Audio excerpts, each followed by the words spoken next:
E aí galera, massa, o conteúdo de hoje é radiciação, tem algumas coisas interessantes para mostrar para você, desde o início até algumas propriedades. Aproveita que você está aqui e não é inscrito no canal, se inscreva, ativa o sino para que você possa ser notificado dos próximos vídeos. E aí vamos lá, vamos ver o que a radiciação traz como informações para você, o que eu quero mostrar para você nessa aula de hoje. Então acompanha comigo. Sobre a radiciação, nós temos a simbologia introdutória para você, vamos pegar desde o início, né? Que é essa parafernália que você consegue enxergar e o que eu preciso saber. Vamos devagarinho. Bel, o que é esse símbolo que ele apareceu ali que parece um tal de Vzinho, alguma coisa assim? Aquilo é o que nós chamamos de radical. Quando falarem para você sobre radicais, nós estamos falando desta simbologia. Perfeito? Então eu vou escrever aqui, ó. Aquilo para nós é o nosso radical. Quando você olha para o radical, eu tenho índice no radical, que é o tal do N, e eu tenho o radicando. Opa, então vamos lá, mais nomes. Essa letra A é o que nós aprendemos a chamar de radicando. Então, radicando é o valor numérico que aparece para você dentro do nosso radical. E o radical, ele tem um índice, que é aquele N que está lá fora para vocês. Então, este N, trazendo a informação para cá, é o que nós chamamos de índice do radical. Até aí tudo bem, eu sei que você lembrou das informações, perfeito? A partir daí, o ponto de interrogação é o que literalmente nós chamamos de raiz. Então, na leitura, o número que nós colocamos no lugar deste ponto de interrogação é o que você aprende a chamar de raiz enésima, porque eu dependo desse n, então parte desse princípio. Ali nós temos a raiz enésima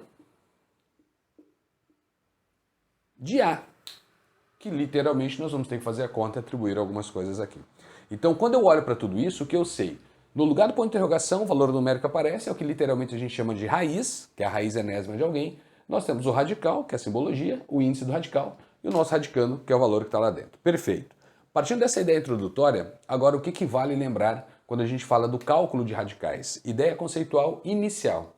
Quando você parte da raiz enésima de alguém e você diz que a raiz enésima desse alguém é o tal de B, agora associando valores e letras, você tem isso como sendo verdadeiro se a resposta que você chamou de a raiz, quando elevada ao índice do radical, gerar o radicando. Bel, não entendi. Escreva ali de novo então. Vamos lá.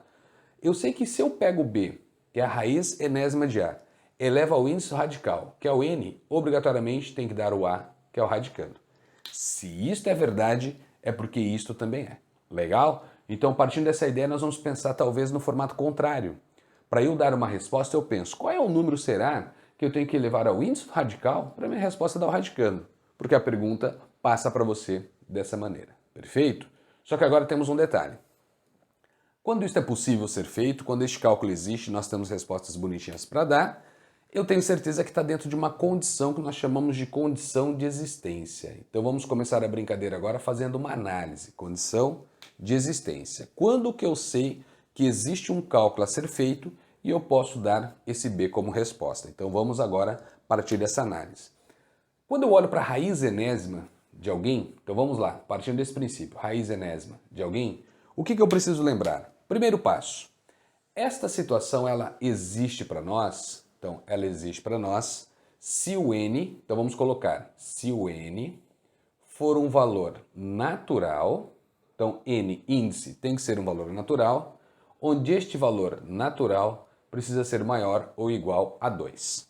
Então, partindo dessa ideia, os valores que eu coloco aqui para você no lugar do índice do radical, todos eles são naturais, maiores ou igual a 2. Então a gente começa no 2. Posso usar o 2, 3, 4, 5 como índice? Pode.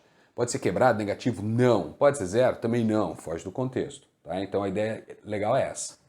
Agora, aqui nós vamos abrir um leque também. E qual é o leque que nós vamos abrir? Primeira situação. Dessas condições, existe a possibilidade desses valores naturais que são aceitos para o índice serem eles classificados como par. Então, se n é um número par, o que pensar? E a segunda condição é, se n for ímpar, n é ímpar.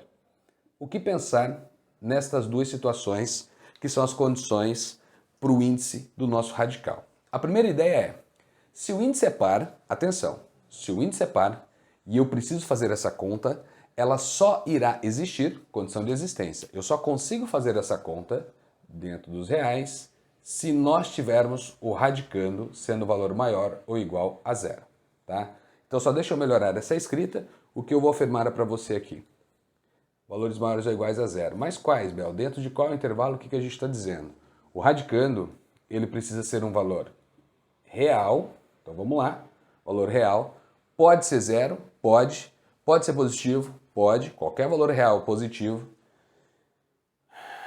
Pode ser negativo? Não. Então aqui eu acrescento um sinal de mais para mostrar para você que são todos os reais não negativos para o valor do A. Ou seja, conforme eu havia escrito, portanto, vamos colocar aqui, eu estou afirmando que o A tem que ser maior ou igual a zero. Tá? Só para ficar bonitinho, ganhando espaço e tempo, não tão bonitinho, mas essa é a nossa ideia. Agora, quando o N é ímpar, para esta conta existir, o que eu preciso lembrar? O radicando, ele pode ser qualquer valor real. Então, o radicando pertence aos reais não negativos e o radicando pertence aos reais. Legal? Então, qualquer que seja o valor do A, aqui vai existir essa conta, aqui não. Aqui nessa condição do N par, só existirá a conta se o radicando for um valor positivo ou se ele for zero. Qualquer valor real positivo e zero cabe para nós aqui. Aqui pode ser qualquer valor real. Legal? E aí, partindo dessa ideia, começam as primeiras tretas na hora que você está calculando os radicais. Quando você começa literalmente a ter que dar uma resposta numérica. Vou dar exemplos bem light, esporádicos, para você entender do que eu me refiro no cálculo, na parte algébrica, mas é algo mais ou menos assim. Então vamos fazer a seguinte análise. Vou pegar um índice par qualquer e vou pensar no que está acontecendo. Como, por exemplo, começamos.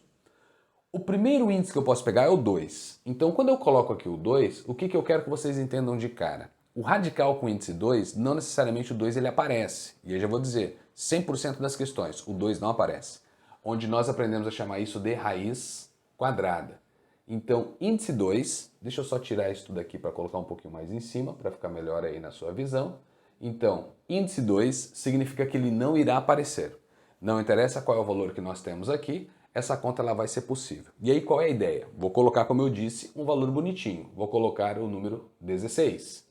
Então, leitura. Raiz quadrada de 16, raiz quadrada de 16, e de acordo com a álgebra, o que eu preciso lembrar, qual é o número que eu vou elevar ao índice do radical, o índice é 2, quando não aparece, tenta lembrar. Então, qual é o número que quando eu elevo ao quadrado, a minha resposta é 16.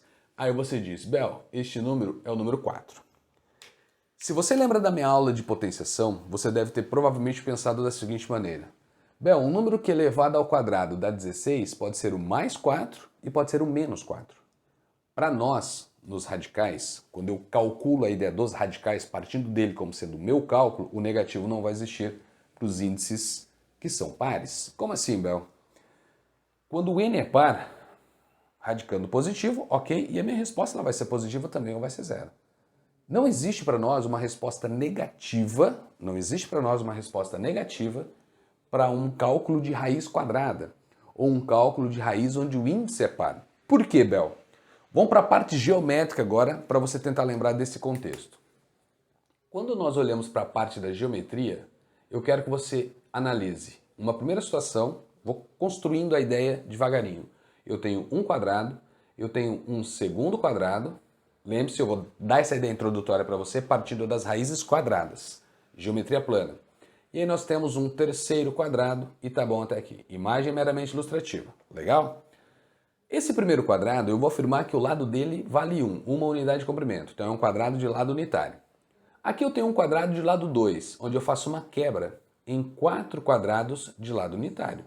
Então você tem aqui 1, 1, parou por aqui. Na imagem de baixo, nós vamos fazer uma quebra em 9 quadrados de lado unitário. Então nós temos 1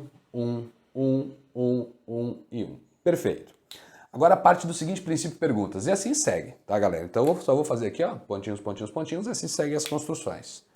Quando você olha para o primeiro quadrado, quantos quadrados eu tenho aqui? Ah, Bel, aqui eu só tenho um quadrado de lado unitário. Agora, se a minha pergunta é para a imagem de baixo, quantos quadrados de lado unitário eu tenho aqui? Aqui eu tenho 4 quadrados de lado unitário. Quando eu vou para a imagem de baixo, o que eu tenho aqui? Eu tenho 9 quadrados de lado unitário. Partindo desse princípio, o que eu sei? O que originou este quadrado de lado 1? Um quadrado de lado 1. Então significa que estamos falando em origem, é a raiz de tudo, ou seja, vamos literalmente pensar na palavra, raiz, o que faz algo surgir, aparecer, vamos levar por esse lado, tá? Da parte da literatura, falando em plantas, coisas assim, raiz. Então, de onde surgiu esse quadrado de lado 1? Então, esse quadrado de lado 1 surge de um outro quadrado de lado 1. Então, a raiz deste quadrado, a origem dele, é esse quadrado de lado 1. Pronto, deixa assim por enquanto, tá? Bel, não entendi isso ainda, mas vamos para a frase de baixo. Eu vou tentar dar uma melhorada nessa frase. Quando você olha para isso, a minha pergunta é: o que originou esses 4 quadradinhos de lado 1? Bel, o que originou a raiz, a origem, onde tudo começou? Raiz desses 4 caras foi um quadrado de lado 2. Então, a raiz quadrada de 4 vale 2. Resposta da raiz quadrada é o lado de uma figura plana. Então, nesse contexto, não tem como o lado ser negativo para nós na geometria. Por isso que eu não dou essa resposta negativa. Essa é uma ideia para você tentar lembrar que as respostas desses radicais elas não podem ser negativas. E de forma análoga acontece aqui embaixo. O que originou estes 9 quadradinhos? Qual é a raiz, origem desses 9 quadradinhos? Raiz quadrada de 9. O que originou ele foi um quadrado de lado 3. Então, a raiz quadrada de 9 vale 3. Positivo porque estou falando de uma imagem geométrica, distância, tamanho, então isso para nós não pode ser negativo. Então as respostas das raízes quadradas, raízes quartas, em outras dimensões que a gente às vezes não alcança, nesse contexto, quando é par, você precisa associar a ideia inicial e grosseira ao lado de uma figura plana. Então é um quadrado de lado 1, nós temos um quadrado de lado 2, temos um quadrado de lado 3 e assim por diante. Isso vai acontecendo. Então, raiz quadrada, quando a pergunta for essa, qual é a raiz quadrada de 16? Resposta, mais 4. Não existe resposta negativa. Para você tentar lembrar, trouxe a ideia lúdica dos quadradinhos. Agora, quando a pergunta original for qual é o número que elevado ao quadrado dá 16, isto não é cálculo de raiz quadrada. Nós estamos falando da álgebra, equações, existem incógnitas. Eu não sei quem é o número que eu preciso elevar ao quadrado e a resposta tem que dar 16. Aí o que eu preciso lembrar? Da parte de potenciação, princípio de potenciação, quais são as possibilidades que a gente tem. Ali você cai nas duas condições. Então, tentem não fazer confusão nas perguntas. Estou calculando a raiz quadrada de alguém ou eu estou usando o cálculo de uma raiz para responder uma outra coisa? É este cuidado que nós precisamos ter. Legal? Feito isso, está aqui mais ou menos a ideia introdutória. Eu quero que você tente sempre lembrar desse princípio para não dar treta. Mas, antes de eu dar uma pausazinha aí para você, continuamos. Partindo do princípio das raízes quadradas, então eu vou pegar um próximo par que é para nós o 4, tá? Depois do 2, é claro. Então nós temos a raiz quarta de alguém, aí você para fazer uma análise bonitinha, eu vou continuar mantendo 16, tá? E aí você fez isso aqui, ó, raiz quarta de 16. O que é a raiz quarta de 16 para nós? Primeiro passo, vamos pensar, conforme eu disse, na álgebra. Porque aqui você diz, Bel, geometria plana, quadrados, pá, 2 dimensões, aí depois a gente tem o cubo 3 dimensões, aqui na quarta dimensão já foge um pouquinho da nossa visão. Então vamos para a álgebra. A álgebra diz o quê? Eu preciso pensar em um número que quando elevado à quarta potência dará o 16. Magia, esse cara é o número 2. Por que a nossa raiz quarta de 16 vale 2 mesmo? Vamos para cá. Porque quando você pega o 2 e eleva ao índice do radical, que é 4, a sua resposta dá o 16. E é isso que nós precisamos lembrar. Dê essa resposta mediante a álgebra. A resposta é 2, porque isso é possível. Só que aí onde que mora o cuidado? Atenção, magia, algo que foi escrito aqui para vocês. Se nós tivermos que calcular a raiz quarta de menos 16, a resposta que eu dou para você é, que resposta é essa? Não existe dentro dos reais, tá? Então não existe valor real que faça isso acontecer. Então vou colocar aqui, ó, não existe valor real. Por quê, Bel? Se nós pensarmos no menos 2, o menos 2, quando eu elevar ao quadrado, continua dando mais 16 e não menos 16. E pela álgebra teria que dar o menos. Então, partindo dessa ideia, olha o que está acontecendo. O menos 2, quando você eleva à quarta, de acordo com a nossa aula de potenciação, o que você viu? Que é menos 2 vezes o menos 2, vezes o menos 2, vezes o menos 2. E isso resulta em menos 2 com menos 2, 4. 4 vezes o menos 2, menos 8. E menos 8 vezes o menos 2, mais 16. Nota que o 16 ele é diferente de menos 16. Então, como o 16 ele é diferente do menos 16, então nós sabemos que o menos 2 ele não é aceito. E o mais 2? Cara, positivo vai ser sempre trazer para você como resposta de potenciação um valor positivo. Então aqui nessa ideia eu sei que não rola. Mas quando que é possível isto aqui acontecer mesmo? Quando eu já começo a analisar os índices que são ímpares. Então agora separando aqui embaixo, o que eu quero que você perceba? Que quando eu faço o cálculo da raiz, agora eu vou pegar um índice ímpar e vou começar pelo primeiro que é o 3. Quando eu pego a raiz cúbica de alguém, esse alguém que está aqui dentro, de acordo com a condição. Bel, se o índice é ímpar, o radicando pode ser qualquer valor? Pode. Pode ser positivo? Pode. Pode ser negativo? Pode. Pode ser zero? Pode. Então, o que é para nós a raiz cúbica de 8? O que é para nós a raiz cúbica do menos 8? E claro, eu não falei do zero, mas lembre-se, tanto para índice par e índice ímpar, a raiz de índice par ou índice ímpar, dentro da condição de existência sendo zero, a resposta será zero. Legal? Então isso é aceito para nós. Estou pegando só os valores que não são zeros. E aqui você tem a raiz cúbica de 8, raiz cúbica de menos 8. Aqui eu consigo fazer as duas contas. Quando o índice é par, eu consigo calcular do positivo e do negativo não. Quando o índice é ímpar, eu consigo calcular dos dois. E aí a sua resposta é, vamos lá de novo? Qual é o número que elevado ao cubo dá 8? Esse cara é o 2. 2 vezes 2, 4, vezes 2, 8. Qual é o número que elevado ao cubo dá menos 8? Menos 2. Porque menos 2 vezes menos 2 vai dar 4. 4 vezes menos 2 resulta no menos 8. Então aqui nós temos a condição aparecendo.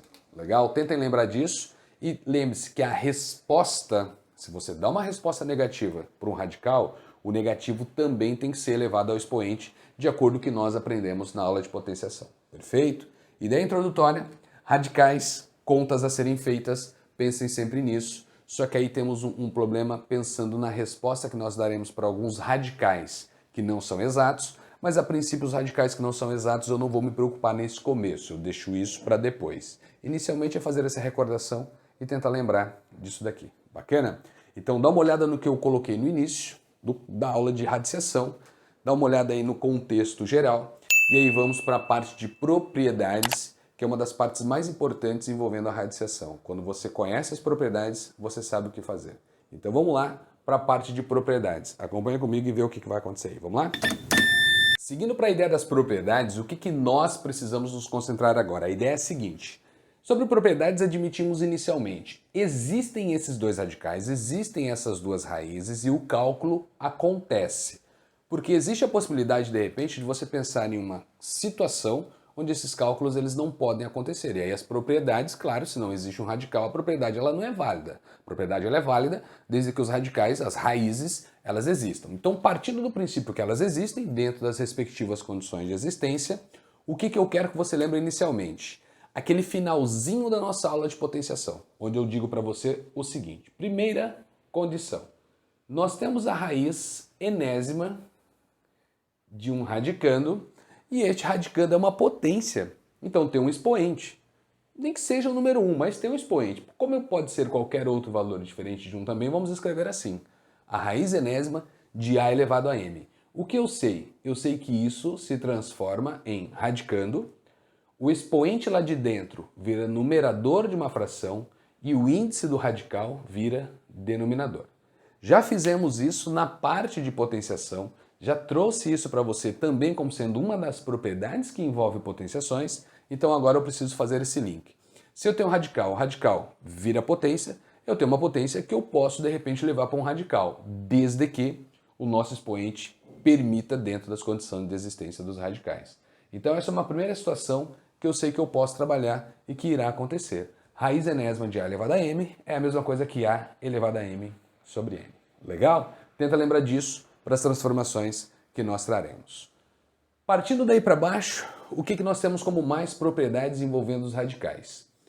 existe uma condição que eu volto um pouco para a aula de potenciação. Essa comparação ela acontece porque a gente depende das potenciações dos cálculos e eu trabalho como sendo uma operação sendo a inversa da outra. Legal? Então a gente parte desse princípio.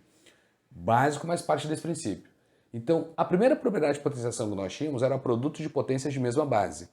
Aqui eu vou falar para você sobre produto de radicais de mesmos índices.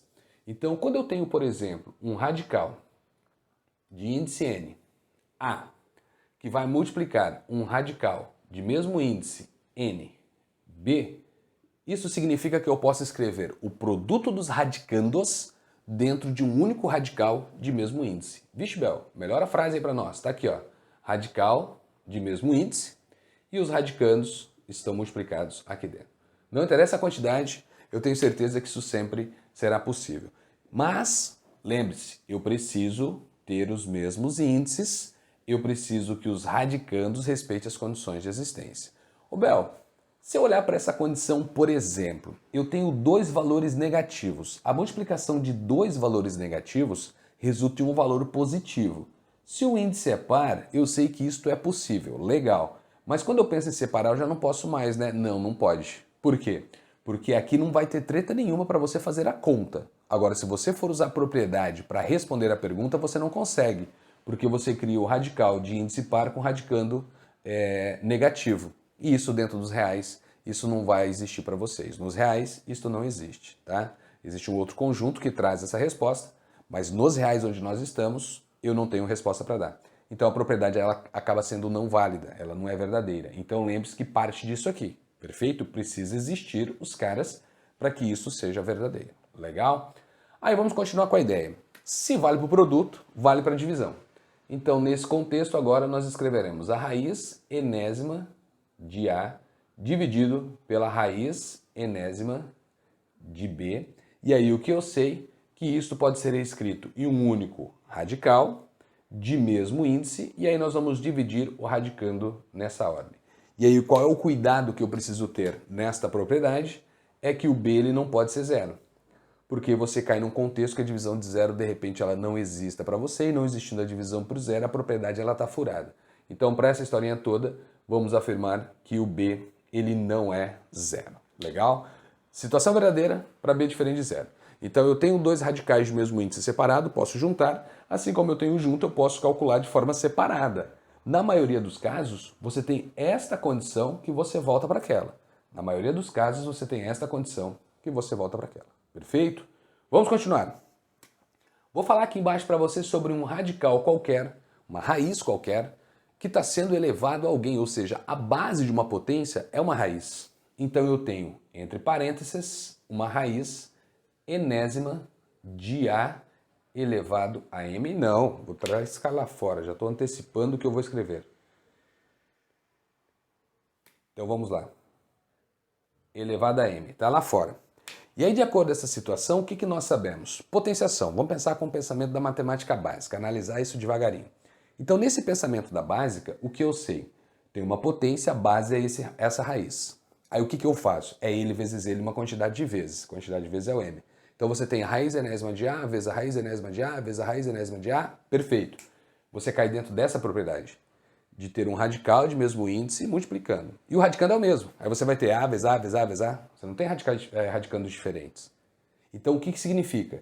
Que esse M, que é o teu expoente, ele vai acabar indo lá para dentro. Por esta condição. Então você usa primeiro propriedades de potenciação, pensamento, definição, escreve o produto deste cara M vezes, aí você olha para essa propriedade e diz, posso escrever dessa forma, e a quantidade de A vezes A por ele mesmo é o teu expoente que é M. Por isso que nós podemos jogar o expoente que está lá fora, lá para dentro, conforme eu já estava antecipando. Então a raiz enésima de A elevado a M. Essas duas coisas são iguais e possíveis de acordo à matemática básica. Legal? Feito isso, 4 iniciais, vamos prosseguindo com essas propriedades, onde diz o seguinte para você agora. Vamos devagarinho. Quando eu olho para um radical, existem algumas necessidades. Depende de cada exercício, é claro, mas de repente você tem a raiz enésima de A elevado a M. Então suponha-se que aconteça isso. eu tenho um número que eu posso transformar em potência, vai ter um expoente, toda aquela parafernália que você já sabe. O que eu posso fazer é pegar tanto o índice do radical quanto o expoente do radicando e dividir por um mesmo valor. Então eu posso simplesmente usar este conceito de pegar o n, que é o nosso índice, e dividir por um valor que eu vou chamar de p, e aí o nosso expoente lá do radicando também fará a mesma coisa, dividido por p. Isso é o que nós chamamos de simplificação. Aí você diz, Bel, por que isso é possível, por que isso acontece? Vamos para a visão ninja. Você sabe que todo radical, na forma que está escrito aqui, todas essas raízes, nós conseguimos transformar na forma de potência. E na potência nós vamos ter um expoente fracionário. E o que acontece? Se eu consigo dividir numerador e denominador pelo mesmo número, o que eu estou fazendo? Simplificando uma fração. Então, na verdade, esse processo vem da parte da básica. Eu estou pensando em simplificação de fração e depois trazendo isso para os radicais, trazendo isso para a radiciação. E se vale dividir, vale também para multiplicação. Então temos um outro caso que é a raiz enésima de A elevado a M. Este cara pode ser reescrito como sendo n vezes um número qualquer, que agora eu vou chamar de k, só para não usar o p lá de cima. E aqui nós vamos ter o radicando com m vezes o k também. Então temos essas duas condições, na verdade, como se fosse uma só. Legal? Porque se eu posso dividir tanto o índice quanto o expoente do radicando por um mesmo valor, eu também posso multiplicar por um mesmo valor. É o mesmo conceito de simplificação e equivalência. Perfeito? Então eu vou admitir que essas duas coisas partem de um mesmo princípio, então é como se fosse uma só. Dividir ou multiplicar por um mesmo número, eu posso fazer isso desde que eu sinta essa necessidade. Perfeito? Legal? Vamos lembrar disso daí. E aí temos uma outra condição que muitos nas operações envolvendo os radicais acabam tendo treta, porque esquece desse detalhe. Que detalhe, Bel? Quando eu tenho um radical dentro de um outro radical. Como assim? Um radical, índice n, um outro radical, que eu vou chamar de índice m. E aqui nós temos um número, independentemente da quantidade. O que nós precisamos lembrar é que essa propriedade, eu só posso trabalhar com ela se entre os radicais não tiver nenhum valor numérico diferente de 1. Como assim, Bel? Eu falei do número 1 porque lembra que na multiplicação 1 é elemento neutro, então 1 nem sempre é escrito. Então quando eu digo para você não tem nenhum número entre esses dois radicais, eu estaria mentindo, porque eu posso falar, não, aqui está o número 1, porque 1 vezes isso é isso. Então, excluindo o número 1 da minha fala, perceba isso, excluindo o número 1 da minha fala, o que eu quero que você perceba? Não pode aparecer nenhum valor entre os dois radicais para que eu possa usar essa propriedade. E alguns acabam esquecendo. E usa essa propriedade quando aqui entre esses dois radicais aparece um 2, um 3, um 5, quando eu tenho um 4, qualquer valor numérico ali diferente de 1, tá? Quando ele aparece aqui fora. E aí acaba dando treta, porque ele usa a propriedade, faz de forma equivocada e não percebe que ele está errando, porque fala, não, mas tem uma propriedade que diz que eu posso fazer isso. Isso do que, Bel? Escrever em um único radical, onde os índices são multiplicados. Então aqui você tem n vezes m. E você acaba repetindo o radicando que está lá. Você modifica isso. Então isto só é possível desde que entre os dois radicais não tenha ninguém. Se tiver alguém, você precisa primeiro tirar ele de lá, devolver para onde ele estava, em operações envolvendo os radicais você verá como isso é feito, para depois que você possa usar essa propriedade. Legal? Então fiz uma listagem aqui das relações mais importantes para vocês envolvendo as propriedades. Partindo daí é cálculo numérico, você começa a brincadeira levando em conta todas as informações. E aí a parte principal da radiciação, ela entra depois com as operações. Porque nas operações envolvendo a radiciação é onde você começa a trabalhar com as propriedades. É pouco provável que tenha um exercício muito específico para você, literalmente dizendo assim, vamos brincar com as propriedades. Ok, para você treinar no começo. Mas naturalmente, você usa as propriedades dentro das operações envolvendo a radiciação. E é lá que nós precisamos tomar cuidado, porque às vezes acaba passando batido uma das relações que eu não acabei percebendo como eu deveria ter feito, como eu deveria ter trabalhado, qual era a escrita envolvendo esses radicais e essas raízes. Legal? Então, espero que você tenha entendido tudo que eu fiz, espero que você tenha recordado todas essas propriedades. Se você está aqui e não é inscrito no canal, se inscreva.